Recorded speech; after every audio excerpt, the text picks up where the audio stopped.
it's not just your artistry or your understanding, like as a practitioner, it's about the way you live your life in the form.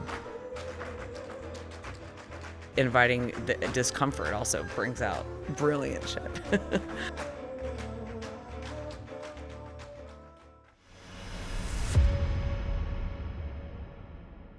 Welcome to Choreographer Conversations. I'm Rob Jones, Associate Artistic Director of SADLER'S.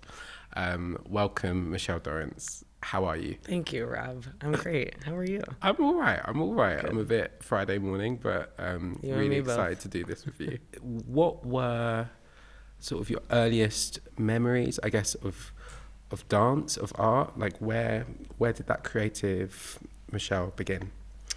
Well, my mom, Melissa Dorrance, Melissa Gary, formerly Melissa Gary, founded a school the year I was born. Right. She was a professional ballet dancer and then became an educator, and she was teaching at Duke University. And she started the ballet school of Chapel Hill. And if it was successful the first year, after it was just her and an administrator, her two partners joined her, and it grew from there. And I was very lucky that the tap dance teacher who became my childhood mentor, Jean Medler, was hired to teach there as well. So I studied ballet, I studied tap dance, I studied all kinds of things. But it was very clear from a young age that like really music and musical forms was like what lit me up.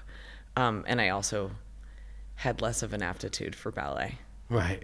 But I really, my mom would encourage me, and she'd just go, "Oh, honey, you have your father's feet." My father is a notable soccer coach, Right. And coached coached the men and women at the University of North Carolina, but then coached the U.S. women's national team. Okay. So she'd just say, "Oh, you have your father's feet and legs." Like I had flat feet and I wasn't very flexible, but she'd say, "You're always on the music." Okay. Yeah, that was her point of encouragement for me as a young dancer. And can you remember the specific moment where it turned from like an interest into like, this is what I'm going to do? Or was it just kind of organic? Was there like that flashbulb moment for you? You know, I loved it so much, so young. Like I loved it so much. And Gene really pushed me. I mean, when I was 9 years old, he put me in a dance class with teenagers. So I remember, if anything, actually being like almost being nervous to be good. Like they were wearing high heels and I had Mary Jane tap shoes on. Yeah. It was like, it was very intimidating. But I loved the musical language so much. And he really encouraged us to improvise at a very young age. And that, I don't remember like a light bulb going off and thinking, this is what I want to do for the rest of my life. Yes. I just knew it was. And I actually, also at a young age, I didn't think that it was a career. I just knew I'd never stop tap dancing. Yeah. So that, like, I've had that question asked to me before, and it's more just that it was me. I felt it was it had so much to do with my self-identity and my expression. So, and also was very lucky that at a young age, Gene started taking us to, and he created a youth ensemble. He started taking us to these festivals that were gatherings of our elders.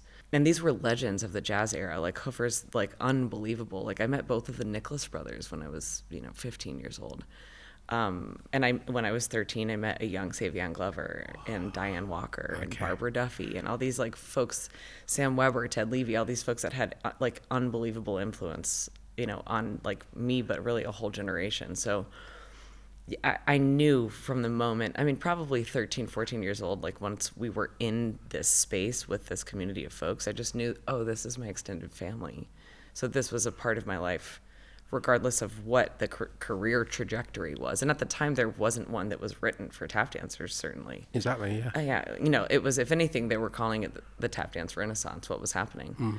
And then there were things like explosions that helped further it, like Savion Glover choreographing Noise Funk and that, going to Broadway. There were a handful of things that happened that like really pushed it forward during my teenage years. Yes. But these gatherings, gatherings of the real true community and tradition of tap dance, those were game changers for me. Yeah, it galvanized you. For sure. And in terms of like the influences of being around those legends and having those really like incredible interactions that I'm sure at the time you were aware of, but probably as you get older and look back, you're thinking like, wow, actually I've had something quite special there. Has anything particular, I mean, lots probably has stayed with you, but in terms of working around those masters and has there been anything that they've kind of instilled in you as an artist? Oh my and gosh. Kind of, yeah. It's like I am because of them. Yeah. It's so crazy. Like I say this all the time because I realize like some of the dancers that I work with now are like half my age. Yeah. Which is crazy. And I realized like, oh, you never met Jimmy Slide. You know, like and you almost want to say, well, you remember what someone said. You know, you remember what Charlie Atkins said. You know, you remember what Mabel said. Like there's just such an imprint on. It's not just your artistry or your understanding. Like as a practitioner, it's about the way you live your life in the form. Yes. And you know, for us, it's like it's an oral tradition, and you are bearing this legacy, and it is one that is almost erased unless we do. Yes. So. I mean, yeah, I don't exist without all of those people. It's unreal. Yeah. Could you talk to me a bit about your creative influences? That kind of, so obviously you've talked about these great masters you're around, but maybe other art forms, or kind of what were the things that were magnetic for you that kind of fed Michelle? I mean, I should also mention this. When I was young, I watched my mom make all these crazy story ballets. I mean, like, she and her collaborators, I also watched her collaborate. And these are things I'm putting together now, because when you're young, it's just exciting. But I was thrilled by watching something go from the last run in the studio to tech rehearsal, to dress rehearsal, to the show. And I was a kid. I mean, like, this is where I spent, if there was a night, you know, both my parents were really busy. My dad's coaching 3 teams. Yeah. You know, my mom was like creating and teaching, and you know, she had like multiple full-time jobs. Like, it was insane. Yeah. So we were there. My sister and I were there.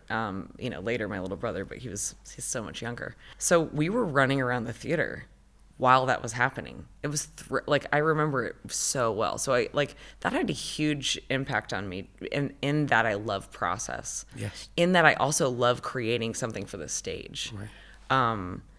So experiencing what my mom created and watching her do that, like, it had such an impact on me. And I'm putting it together now, also reflecting on it. And then there's just like artists inside of the field of tap dance that changed my life. Like Savion Glover changed my life.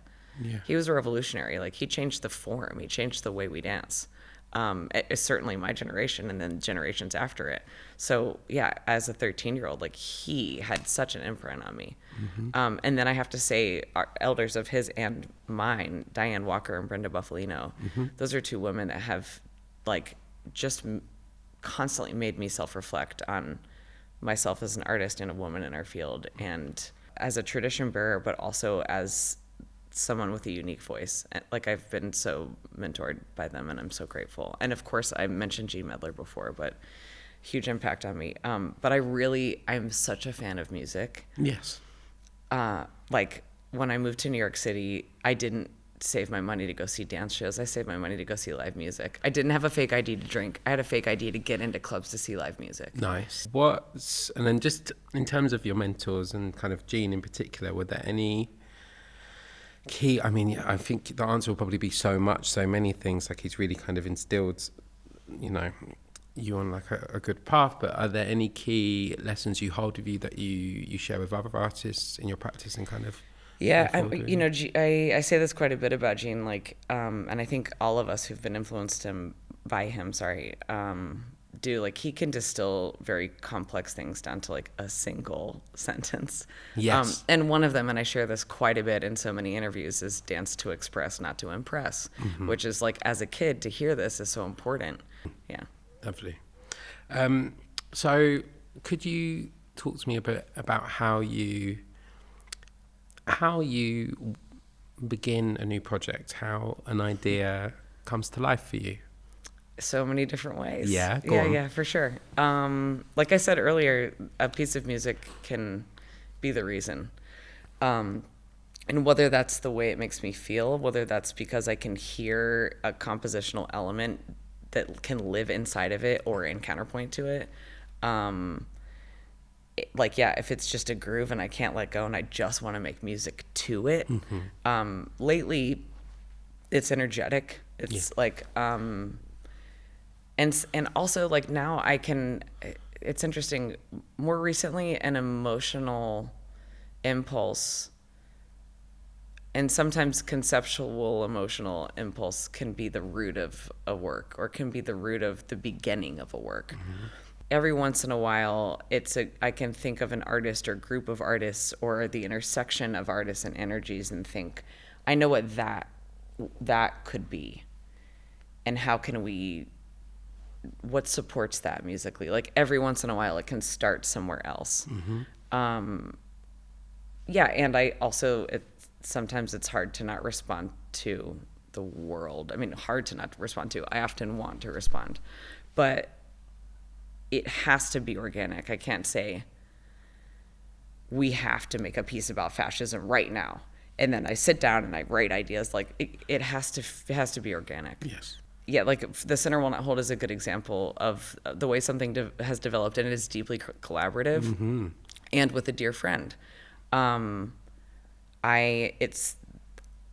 I wanted to make something for myself. I was making two very different pieces at once, like one a half evening piece and one like a 15 to 20 minute work, all for a new evening of Dance at the Joyce in New York.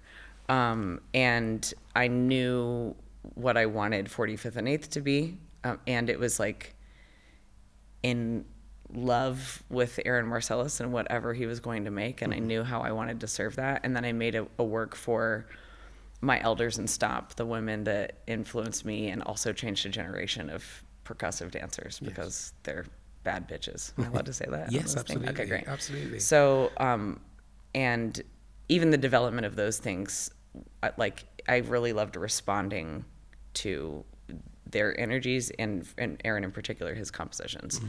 So then there was just, I also realized I needed to make something for me in my most honest individual emotional expression. And so I asked my best friend.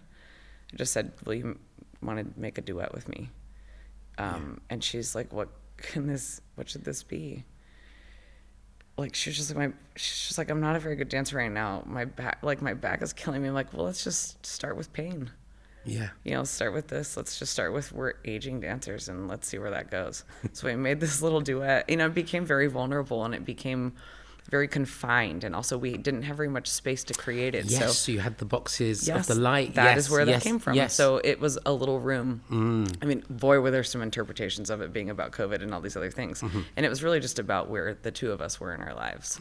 And then when we were creating this work, and we honestly, the point of origin of the work originally was going to be like a closing element for a hip hop festival that didn't end up happening. Right. And she really wanted a percussive element, and it was going to be footwork styles. And I'm like, this is my dream, to help people understand that these footwork styles that live in street and club forms are all rooted in tap dance. Absolutely. And so I was just so electrified by it. But what we thought was that we would make a big like wham bam thank you ma'am closing number, right, which like, you know how to do, in these spaces, with ending with a bump and everyone's excited, but then there was an invitation that we could, because this festival didn't happen, that we could continue to make that work, but it didn't have to live in that space energetically. We don't need a closer.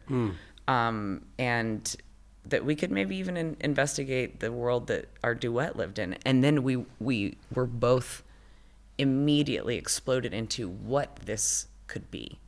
So I'm telling this entire story to answer to it's great. Yeah. How do you create, like, where do things come from? What's the inspiration? Like, what's the process?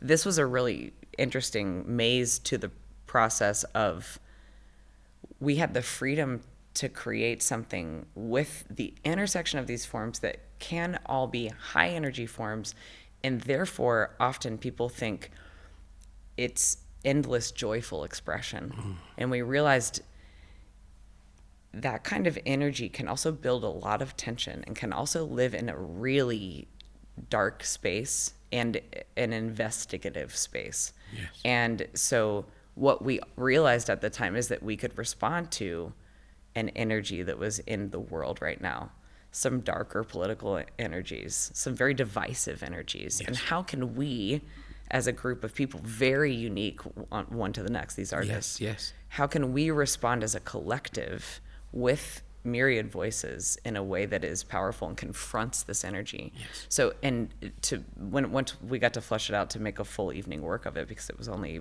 it was a 30-minute work at first, we were able to only more deeply investigate what I think we're all grappling with right now, the rise of fascism, endless divisiveness, so much hatred, so much violence. So it was many stages to get to where we ended up with it. But it was like we were invited in, almost like we were allowed. And it's interesting sometimes it goes further than I think people realize. An invitation goes a long way. Yes. Yep. With that work in particular, what have you got? So there's tap, jukin, Memphis ballroom, Detroit, Chicago footwork. You've got Beasties breakers in repping there. light feet. Yeah, Yes, incredible. Breaking, house dance, whacking. Yeah, I mean, popping. It's all happening. Yeah. There's even a little bit of social dance that's sort of like a hustle that's Detroit based. Okay. There's all these they're all teeny little moments of so many things. Of course, tap dance. And we have an incredible percussionist who is a world champion snare drummer. It's been really fun. Yeah. I learn every time I'm with this group of artists. And as a choreographer, working with, when you're bringing in other artists that have different skill sets, and but obviously you know what you need, the energy that kind of you're working towards.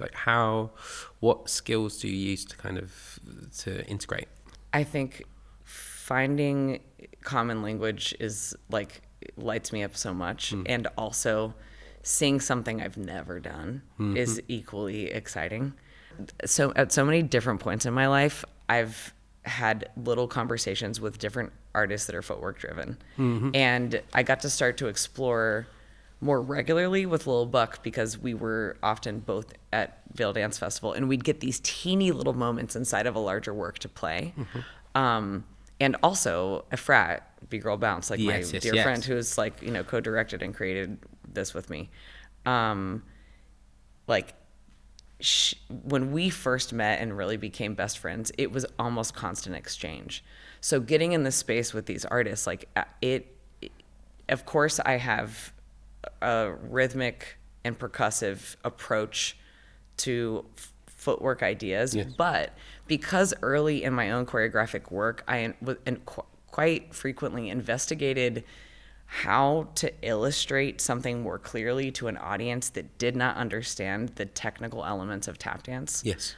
What does a toe versus a heel versus a ball of the foot versus a heel drop sound like? Yeah. What do these things mean? So I had all of this very, and a lot of my poor dancers, the artists I work with, some of them did not have internal and external rotation at their fingertips, and they would be like, geez, Michelle. But I would almost over illustrate things and light just the lower leg. I had all these ideas because I wanted people to understand. And in part because I was at first a rare tap dance choreographer in these concert dance spaces. So sometimes I thought it was a great lighting concept, but also I really wanted people to focus on this thing that, is taken for granted, because sometimes we dance with such relaxation. It looks, effortless and is also hard to understand. Yes. Everyone knows what a sickled foot looks like, but people don't know a thing about tap dance technique. Right. It's very interesting. Sorry, so I've gone off on a tangent, but this is good tangent. Okay, it's good tangent. But I say all this to say, I've been investigating all these really strange, not traditional tap dance ideas in the way I will use single sounds in my footwork. Yes. So those investigations only helped lay a foundation to then intersect with the footwork that lives inside of house, which, by the way, the first time I saw house dancing when I was a teenager, I grew up in North Carolina, okay? But I thought people were fake tap dancing. I was like, look at them go. Yeah. They better fake tap dance with so much fluidity. I had no idea. Yeah. And this is early house, but yeah. I then fell in love with that form and realized, like, yes, tap dancing lives in this form. So Yes. like there are these commonalities, and then there's like unbelievable, innovation. And so playing with Buck, playing with Mike Manson, a little bit, my friend Donetta, who's a Chicago footworker and a hoofer. Those conversations have been so much fun because there is so much tap dance inside of this language, right? Yes. And then, finding a language that we can all share, because there are moments where we find, truly unison footwork. It is, it's kind of like, what would our ABCs be if we're all speaking different languages and we still have to communicate? What are those? Yes. What are those What touchstones? Yeah. Yeah. And so it's only been really incredible to investigate that with the cast. Yeah. That's awesome. And everyone is a choreographic collaborator. Oh, everyone creates and everyone improvises. You can feel that in your work, that you are a prolific collaborator, and there's a real you're getting the best out of everyone. Kind of, you're in it together, and everyone is bringing something to the mix. Yeah, it's the only way. How do you lead spaces like that? Often, I think what can bring out both invention and also a deep truth, like a good core of someone's history, Yes. is inviting folks into something they've never done but have to apply their language. Mm-hmm. And in this case, some of it is just a unique time signature. Like a lot of folks that are in street and club forms, they're not dancing in a 7/4, or a 5/4. Usually it's a 4/4. Folks count to 4, folks count to 8. And to turn something around at a 7, people are like, shit. Because that's not the phrase. It's not even the groove steps that live in hip hop and house and breaking and all these different forms. No. They're groove steps. They live with the music. And also these are all rhythm forms. Like, these are musical forms. So to shift the turn of the phrase is to pull something off balance, is to omit or add something. It's really interesting. Or even to put something from a 4 into a 6.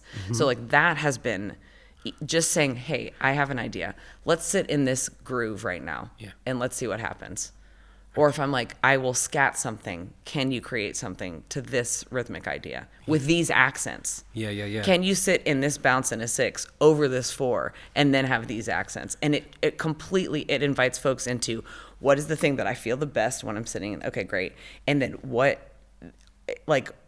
what comes out of any artist that is a freestyle artist, like, is so exceptional, because there is the limitation helps free other things. Yes. Yeah. Yes, And always. inviting the discomfort also brings out brilliant shit. You just keep working. Oh, yeah. Push through. Yeah. When I was doing my prep for this, I was looking and I kept writing down, like, plays well with others. Like, you can feel this real generosity in how you approach your creations. I learned Yeah. so much. Yeah. Yeah. I mean, I think it's like, I appreciate that because I also want to work with generous artists, but Yeah. it's also curiosity. Yeah, of course. Yeah, and course. I think that's the death of the world right now. People aren't curious about each other. No, They don't they're- care. It's they're the death of scared. care. Yeah.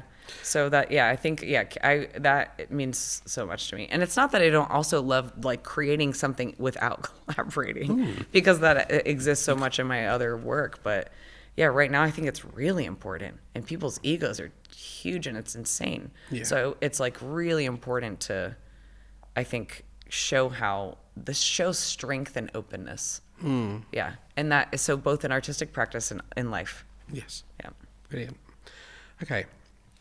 What would you say has been the most transformative project of your career so far? Rob, you sent over that question before, and I thought about it, and I still couldn't tell you if there's a single one, because I've had so many. Yeah, well, I did Yeah. also, there's a lot going on, right? So were there ones that really felt like turning points for you? Or kind of, or helpful. something, where there were shifts in your practice, you felt like something had changed for you, or sent you in a slightly different direction That's that you hadn't helpful. expected. Yeah. I feel like there are a few points really early in, like, the gift of being invited to create. like, because I was in Stomp, and I was in the Yes. New York City cast of Stomp, and I got this great invitation from an incredible artist, David Parker,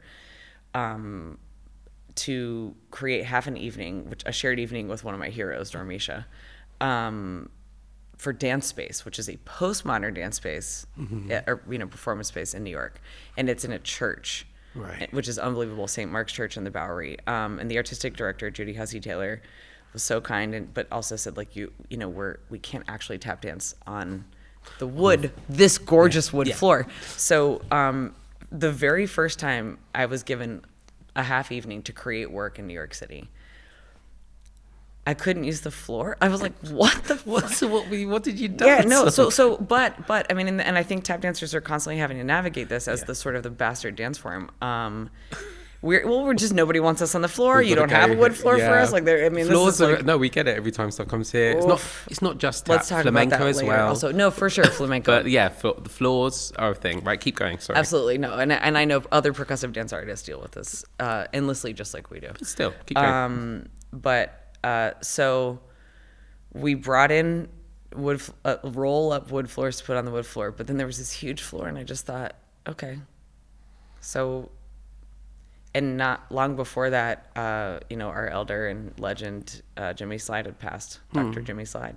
And he just inspired me so much, and in conversation and shared time with him, influenced my thinking so much. And so I just thought, okay, let's make a tribute to Jimmy, and we can do it in socks, because you can hear it in this space. I mean, that's the other really unique thing about that space, dance space at St. Mark's Church. Like, we didn't even have to mic the floor. Wow. You could hear a sock 100 feet away, a socked footfall, and a heel drop. You can hear the bass in your body in the space. Unreal.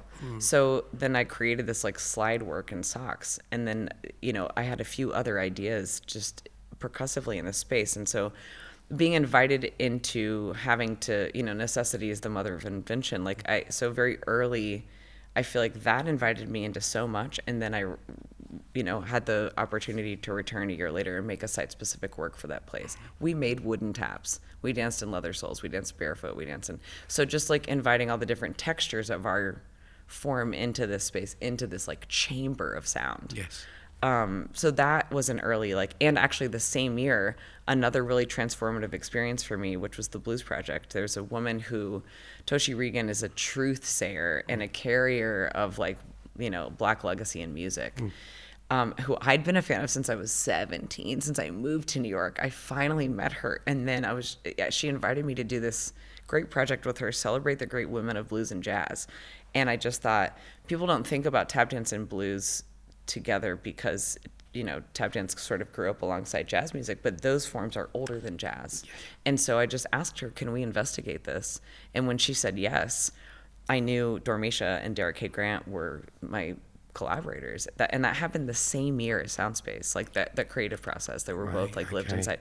And so that year really changed my thinking in terms of what we could create and put into space, and that people would be interested.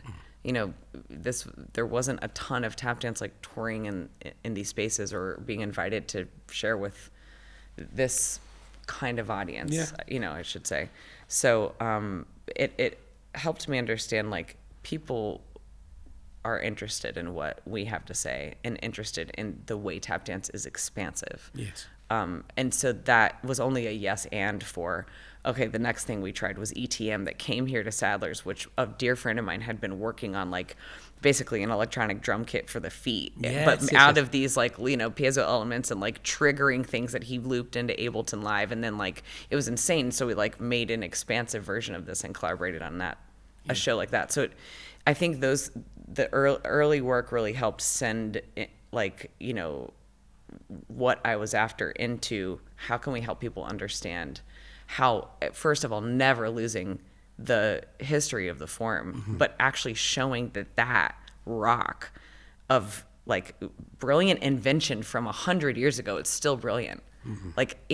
Those artists that changed the form in the early 1900s are unreal. No, people still can't recreate that work. It's I'm going to swear all the time. Do it. It's unfreaking believable. But so I say that to say, like, we are still after what they created then. Those are artists from, 1900 to 1940. I mean, that's not to say that the artists that came after that influenced us so much didn't deeply impact us, but it is unbelievable. Yeah. So to try to hold 100 years of history and also show this, expansion into now, it was just really, it was an unbelievable opportunity, and people were embracing it. Yeah. So I really cite those things, and I also cite Soundspace, which was the work that we created in the space, as just like being a touchstone for, like, I then knew, oh my gosh, site-specific work is for me. Yes. And we don't always get invited to do it because of the nature of percussive dance and floors and things like that. But the other two opportunities that I had to collaborate and create site-specific works, one was in the Guggenheim Rotunda. And I believe we were the first dance artists that were allowed to create a work in the Rotunda with a lot of rules. So many rules. But A rotunda as in...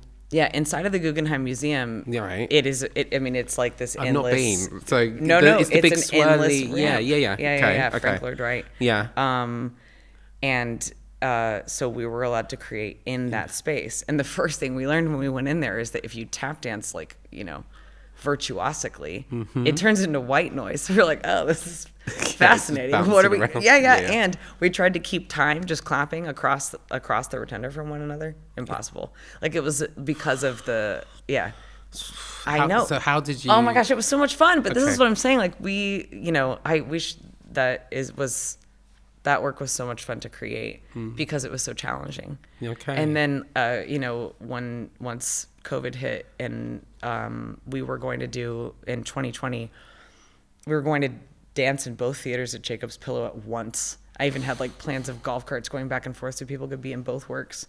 And we were so excited. And COVID hit, and also the Doris Duke burned down. Yes. And that summer, I know for the Pillow was really devastating. And we still came to perform on the outdoor stage, and also we created a work that moved around the space, like of the campus, not the space. Like we created work in gravel, we created work in the woods, we created work in all these different spaces, Yes. and including like some maybe condemned old intern housing as like a little village. So like I fell and still am obsessed with creating work in environments, and because it so deeply asks, like, of response from an artist. First you have to respond. You can't walk in and throw something on the space. You have to honor what it asks of you. And I think creating in responses is one of the most important things we can do also right now.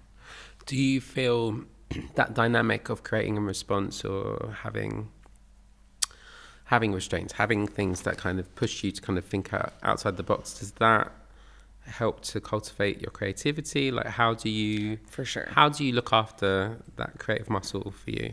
Yeah, that's good. That I think it helps me let go. Yeah.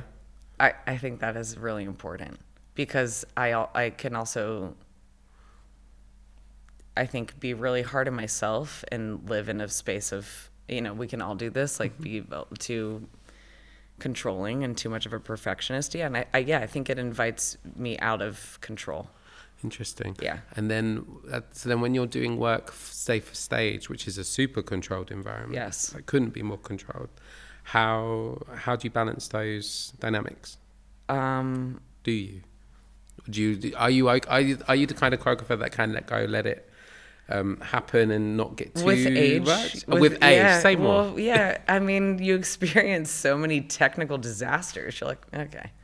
But at first, when I was a younger choreographer, it was devastating to have something go wrong. Yeah. And then, as you get older, you realize, like, things are going to go wrong. And that's a part of it. Yeah. Still got to be a all show. you can do, I mean, I think I also had to learn young, because I had so many ideas and they needed to be perfect, and I wanted everything in there. We all learn to kill our darlings. And also, you have to be in service of the work. You can't be in service of your ego or yourself or your idea. Oh my gosh. And you can't be in service of your favorite things. Oh, it's so painful. Go on. Oh man, there's some musical ideas that like sometimes were my favorite. In fact, including in Soundspace. I had this like thing I was developing with a young Byron Tittle and Demi Remick. I loved these grooves we were developing. I was obsessed with them musically. They're gone. They never made their way into anything. But and they were some of my favorite music I was making for that work. And I mean like a cappella, like just I was like voice noting myself. I found the voice note feature on a phone. Yes. Yeah, I had a BlackBerry.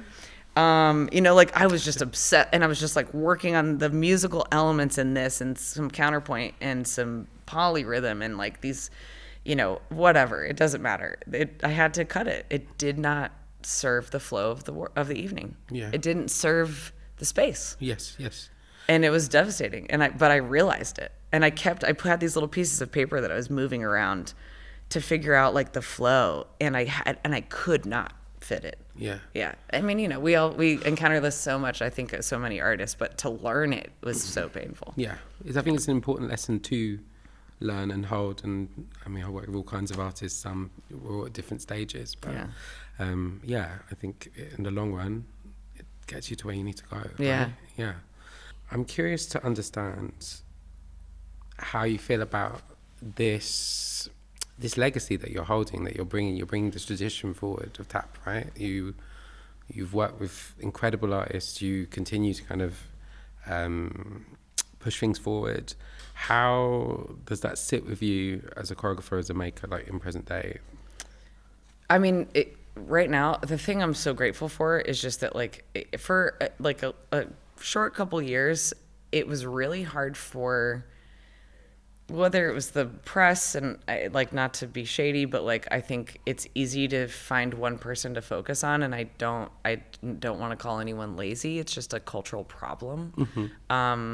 Savion was the king of tap dance, and people were trying to make me a would-be queen for a second, and I'm like, my queen is Dormeshia, so I don't know what y'all are talking about. You know what I mean? Like, it's really interesting to like have some ideas, to have them supported, to have them be successful, and then all of a sudden you're the one doing it, and I'm like, are you kidding? Do you know first of all, do you know my elders, and second of all, do you know my peers and the folks that are just a little bit older than me that have been pushing me my whole life, both as soloists, as creators, as improvisational dancers, as brilliant musicians, as multi-hyphenates, like, you know, so I think the only thing I can continue to do in this space, because I am one of many tradition bearers and I'm one of many creators, is just to continue to invite people into the community. Yeah. Like, I hope to only continue to pique people's curiosity so that folks investigate more tap dance artists. Yeah.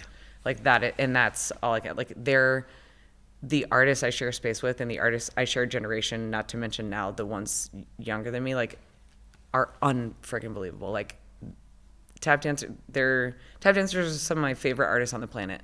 Of course, it's my field, but like, I really mean that. Like, what a gift to be a mover musician. Yes. You know, it is, and I think it's also the best kept secret. I think if more people tap dance, everyone would be a better person. But it is just, you have to be so present. And you're responsible for so much. Like, and what a gift, I think, like, not a burden, you know? And yeah, it's visceral. You can feel the weight of your body create sound. You know, like, it's not just an instrument, like you're playing a room. Yeah, like, it's unbelievable. How do you choose dancers that you want to work with? Oh, sometimes I feel like dancers choose me. Say more. Well, I don't mean to say like they were like you, especially when I first started creating more, and like when I founded a company, which I did very much by accident. I was really interested in the characters that were these artists that were my friends or my students, or, you know, like, I think it's a reflection of the great history of tap dance soloists that are individual stylists. Yeah. You know, tap dance has never been something that had a core, like a corps de ballet. everyone was unique. Yes. I mean, and that is also like, if you want to look at like a history, not everybody wants to look at, and also it's often why tap dance is dismissed, but vaudeville is such a huge part of the story. And that just meant someone refining something to, like, everyone had their act. And that means a voice or an idea was refined down to the most niche and detailed and unbelievable execution and. Yeah. You know, so I still think I'm attracted to this thing that lives in the modern origin of tap dance performance and individual expression and individual like character and emotion. Bringing those individuals together, it to me is really exciting. And it's also the, you know, it's ideally we create on stage sometimes the world we want to see. And so I used to call, there was a moment in this work where we were dancing, we covered Bon Iver's Wash, which is a song I really love. It's deeply compelling to me. And there's a moment where everyone's looks kind of like they're flying. And one of the dancers at that time asked a question, like, is there something you want from our upper body or port bra or whatever? And I just said, no, oh my gosh, please, no one, I don't want anyone to change a thing, because every person had interpreted my phrase in their way. And it was so beautiful. I think it was like my longtime dance captain, Elizabeth Burke. And like she, and also I think other people were trying to look like her. She had just this gorgeous way of doing it. And it was like, please don't, because that's terrible. She does that? Yes, no. And, you know, and someone was more reckless and someone couldn't even get their left shoulder up because of a shoulder injury. Right. Like that to me. And so I was like, no, we're a flock of birds, but it's like the flock of birds at the end of the world, where there's one bird of each like kind. And so this is like, we're an apocalyptic flock, you know, and that's the way I described that moment. But that is a really good way to describe what I'm after when working with artists. Okay. That's when great. Especially if I see someone and immediately have a vision for them. Right. That is, I'm like, oh, great. And I even mean like inside of their own lane. Like sometimes I want to create for that person, and sometimes I want to ask them to create something for themselves. Yes. It's so like not silly, but like, yeah, I don't ever mean to be selfish in that lane. I think it's just when you're lit up by another artist and what they do and have an idea for it. I mean, I feel guilty, like how lucky to be able to do that. It's crazy. Yeah. Are there any collaborations, there definitely are, that you still want to take on, things you want to do in future? Talk to us about kind of, where you're dreaming, what direction you're kind of thinking in. Yeah, there's so many also, like that is a long list. But a really easy thing to tell you that has been a dream for many years now is I want to not just collaborate with my brother, because now, you know, he is been composing for my work for a while. I want to collaborate and create and perform with him. Like that, you know, double D's in the direction of double Dorrance. Yeah, exactly. Dorrance squared. Yeah, exactly.